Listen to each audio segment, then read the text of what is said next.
Hello everyone! So I'm going to be starting a new playlist today to do with work, energy and power. So again, once I put all the videos, the playlist will be there and all the topics related will be there in different videos, okay? So, starting off, first of all, we need to remember that there are 10 different forms of energy. Now, the thing that happens is people don't normally find very easy to memorize the 10 different forms. So you can use that sentence that says that most kids hate learning GCSE energy names.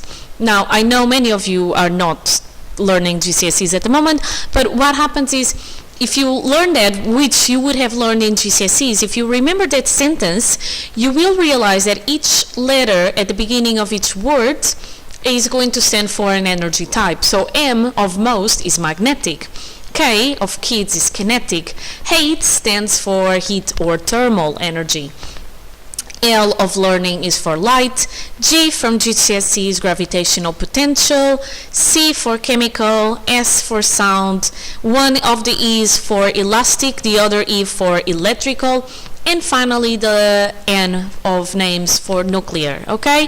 And then if you know that way, then, or if you remember that sentence or any other sentence that you make, imagine that you want to make a sentence, you will see that it is going to be easier for you to know all the 10 types of energies, okay?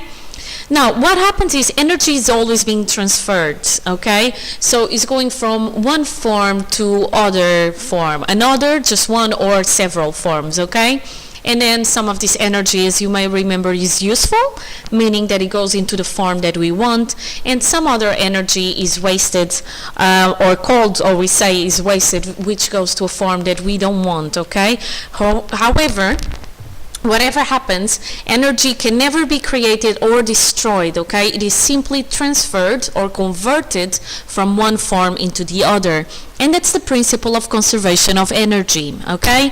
So again, it may not go to the form that you want, but the energy that you had in the beginning of the process is exactly the energy that you had at the end. So the numbers are the same. And when I say the numbers, I'm talking about the units for energy. So the units for energy is joules, J, or Newton meter if you want. So if I start with 100 joules, I will end with 100 joules. It can just be in a different form, okay?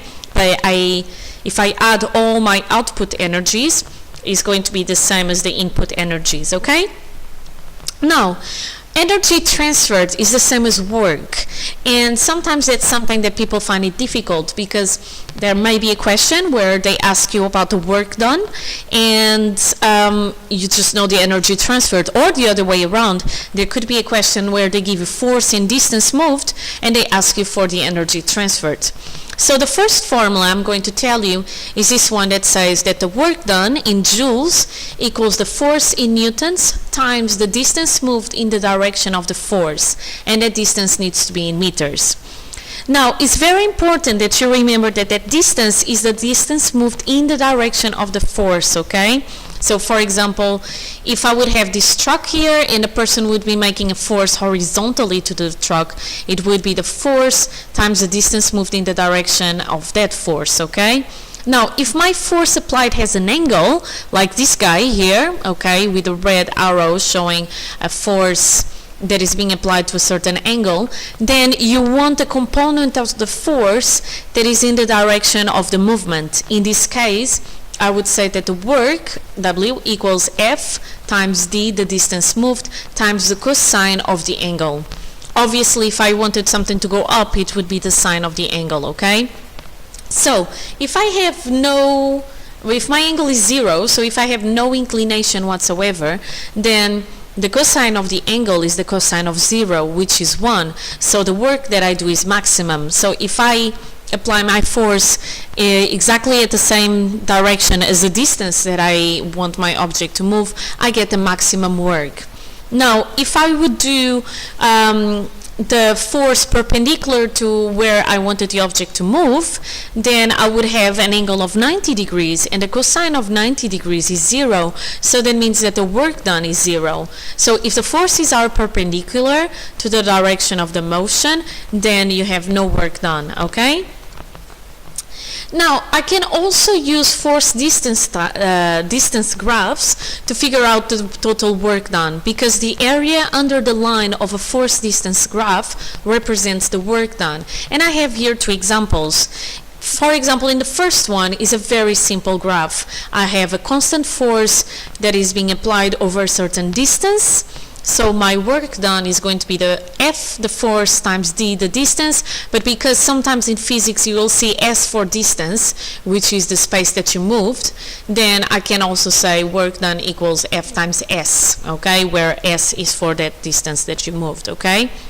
Now, if you have a graph more or less like this, where you cannot calculate the area of the graph or under the graph very easily, all that you do is, you know that the work that you have is going to be the force times the difference in that distance, okay? So you have many works.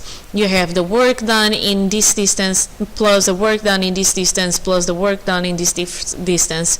So what I do is I try to approximate the shape under the graph into very small strips, okay? And I'm calculating the area of each of the rectangles.